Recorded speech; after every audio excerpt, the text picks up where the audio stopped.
Hello नमस्कार, मेरा नाम है सुनील और आप देख रहे हैं student can I help you. कैसे हैं बच्चे लोग सारे? आज की वीडियो में डिस्कस करेंगे बहुत ही ज्यादा खास topic MOA, memorandum of association. दूसरा टॉपिक आर्टिकल ऑफ एसोसिएशन। दोनों के बीच में डिफरेंस देखने वाले हैं। जी हाँ, बहुत ज्यादा इंपॉर्टेंट टॉपिक है एग्जामिनेशन पॉइंट ऑफ व्यू से भी, 7 बेसिस के पॉइंट ऑफ व्यू से हम दोनों के बीच में डिफरेंस देखने वाले हैं।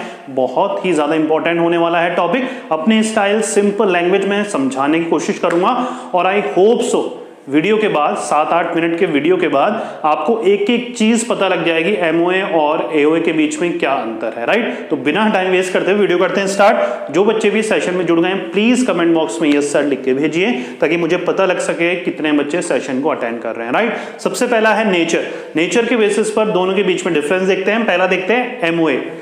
MOA is the charter or the constitution of a company। Charter मतलब वो डॉक्यूमेंट जो कि सबसे खास और सबसे जरूरी और सबसे इंपॉर्टेंट है, जिसको देखकर ही कंपनी वर्क करना स्टार्ट करती है।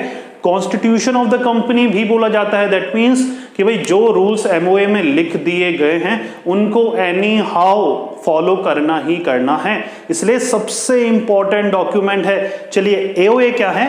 AOA मतलब article of association refers to the bylaws of the company. Bylaws मतलब कि भाई कंपनी को मैनेज करने के लिए हमने रूल्स बना दिए ताकि जितने भी वर्कर्स हैं, जितने भी ऑर्गेनाइजेशन के अंदर एम्प्लॉयज हैं, वो सब डिसिप्लिन्ड वे में वर्क को करते रहे। सिर्फ ये है article of association for smooth and internal management of a company, ताकि ऑर्गेनाइजेशन स्मूथली रन होती रहे। इंटरनली एम्प्लॉयज या वर्कर्स बिना किसी रिस्ट्रिक्शन के, दिक्कत के अपने आप अपना काम करते रहे। ये क्या है? AOA।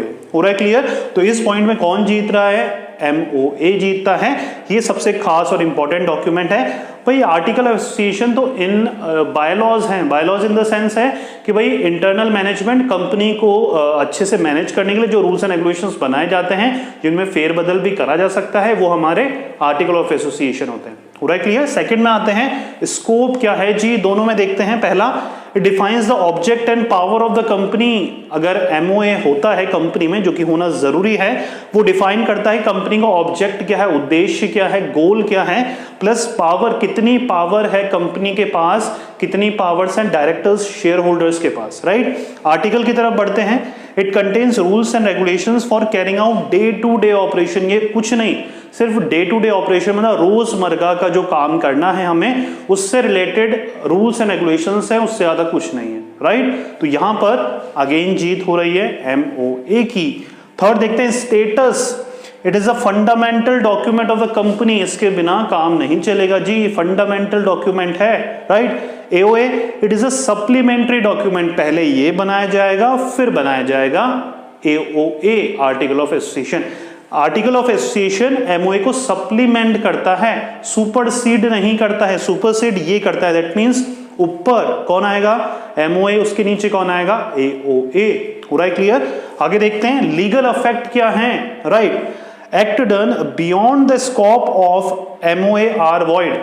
अगर आप MOA में जो चीज भी लिखी गई है उसका उल्लंघन कर रहे हैं, उसके अगेंस्ट में जाते हैं, जैसा लिखा है वैसा नहीं कर रहे हैं, तो वो वॉइड माना जाएगा, इलीगल माना जाएगा। पूरा क्लियर? तो आपको भूल कर भी MOA में जो लिखा हुआ है उसके अगेंस्ट नहीं जाना है। अगर करते हो तो उसके लिए सिर्फ आप ही रिस्पॉन्सिबल हो।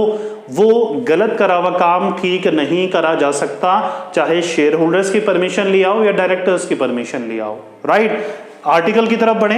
Act done beyond the article can be ratified by the share holders. अगर आपने आर्टिकल के अगेंस्ट में, भाई इंटरनल मैनेजमेंट को कंट्रोल करने के लिए रूल्स बनाए गए हैं, आपने उसका उल्लंघन कर दिया, फॉलो नहीं कर पाए, किसी भी वजह से जानबूझकर तोड़ दिया है, अब वहां पर वो रेटिफाइड हो जाएगा, भाई आपकी गलती माफ हो जाएगी अगर शेयर होल्डर्स मान जाए। अगर शेयर होल्डर्स के साथ आप अपनी बात कह दें और वो मान जाए, चलो ठीक है अगली बार से मत करना, क्योंकि ये तो इंटरनल मैनेजमेंट को कंट्रोल करने के लिए सिंपल से रूल्स हैं।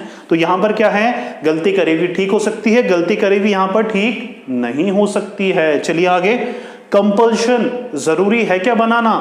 The preparation and filling of MOA is compulsory. It is mandatory to fill the applications of MOA as well as preparation उसकी क्या है? कंपल्सरी है। आर्टिकल की बात करें तो preparation of article is not compulsory, यहां पर कोई जरूरी नहीं है। You can either adopt table F of companies act right? जरूरी नहीं है, नहीं भी बना रहे हो तो टेबल एफ है कंपनीज एक्ट की, वो फॉलो कर सकते हो, उसमें सारी रूल्स एंड रेगुलेशंस है, राइट? आगे देखते हैं रिलेशनशिप, किन दो पार्टीज के बीच के रिलेशनशिप को ये शो करता है। एमओए की तरफ बढ़ते हैं। It defines the relationship of the company with the outside world. ये आउटसाइड वर्ल्ड कंपनी के बाहर जो लोग हैं उनके साथ और कंपनी के बीच के रिलेशनशिप को बिल्ड करता है एमओए। अगर बाहर वाले किसी भी बंदे को अपने कंपनीज या आपकी कंपनी के बारे में कुछ भी जानना होगा तो सबसे पहले एमओए रीड करेगा। हो रहा है clear? Article, it defines the internal relationship between the company and its member. ये कंपनी और मेंबर के बीच के रिलेशनशिप को शो कर रहे हैं आर्टिकल। कंपनी और आउटसाइड वर्ल्ड के बीच के रिलेशनशिप को शो कर रहा है MOA. I hope I am making sense. अच्छा लग रहा है वीडियो? लाइक जरूर करके जाइएगा, राइट? आगे देखेंगे अल्टरेशन, क्या चेंजेस करे जा सकते हैं इसमें। Alteration in MOA is a difficult and a lengthy process. भाई पहली बात तो नहीं करे जा सकते, अगर करना भी चाह रहे हो तो बहुत ही ज्यादा डिफिकल्ट और लेंथी प्रोसेस है।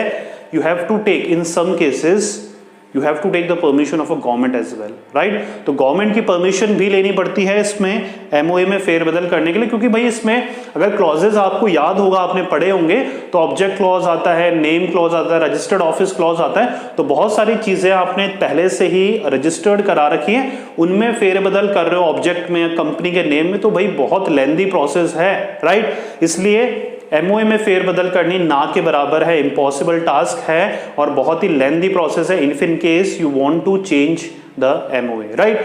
इन केस ऑफ आर्टिकल देखते हैं, alteration of AOA is an easy and a simple process. यहां पर क्या इंटरनल रूल्स एंड रेगुलेशंस को मैनेज करने के लिए तो रूल्स एंड रेगुलेशंस बनाई गई है, तो उसमें अगर फेरबदल करनी है, कोई नया एम्प्लॉयज है, उसके लिए रूल्स एंड रेगुलेशंस अलग बनाने हैं, या फिर जो रूल्स थी वो आजकल इंप्लीमेंट नहीं हो पा रही है, आज के एनवायरमेंट पे इंप्लीमेंट नहीं हो पा रही है, आजकल के टाइम में इंप्लीमेंट नहीं हो पा रही है, तो उसमें फेरबदल कर सकते हैं। तो article of association can be change easily and it's a simple process as well, right? तो ये थी आर्टिकल और मेमोरेंडम के बीच में सिंपल से 7 बेसिस के पॉइंट ऑफ व्यू से डिफरेंस। आई होप सो एक एक पॉइंट आपके दिमाग में छप गया होगा, राइट? चैनल को आप फॉलो कर ही रहे होंगे, सारे वीडियोस आपको बैक टू बैक मिल रहे हैं हर अगले दिन, राइट? तो उम्मीद कर रहा हूं आप अच्छे नंबर स्कोर करेंगे। कोई भी हेल्प चाहिए मेरी, आप कमेंट बॉक्स पे कमेंट कर सकते हैं, मैं आपकी वहां पर हेल्प करूंगा, या फिर कोई भी पर्सनल क्वेश्चन है, पर्सनल इंटरेक्शन, पर्सनली बात करनी है, तो आप मुझे इंस्टाग्राम में फॉलो कर सकते हैं, सुनील अधिकारी 04 सर्च कर सकते हैं, या फिर वेरियस जो सोशल मीडिया प्लेटफॉर्म है, फेसबुक में हमारा पेज है कॉमर्स पॉइंट नाम से, वहां पर आप हमें फॉलो कर सकते हैं, मेरा फेसबुक में पेज है, वहां पर फॉलो कर सकते हैं। टिकटॉक में हूं मैं, दुनिया भर के हर जगह सोशल मीडिया प्लेटफॉर्म में मैं आपको मिल जाऊंगा, सबके लिंक आपको डिस्क्रिप्शन में मिल जाएंगे, प्लीज वो जरूर चेक कर लीजिएगा। डिस्क्रिप्शन में बहुत ही ज्यादा इंटरेस्टिंग प्लेलिस्ट पे मिल जाएगी, वो भी चेक करना मत भूलिएगा, राइट? मिलेंगे नेक्स्ट वीडियो पे किसी और एक इंपॉर्टेंट टॉपिक और इंटरेस्टिंग टॉपिक के साथ। जब तक पढ़ते रहिए, मेहनत करते रहिए, क्योंकि आपका भी दिन आएगा। Thank you so much.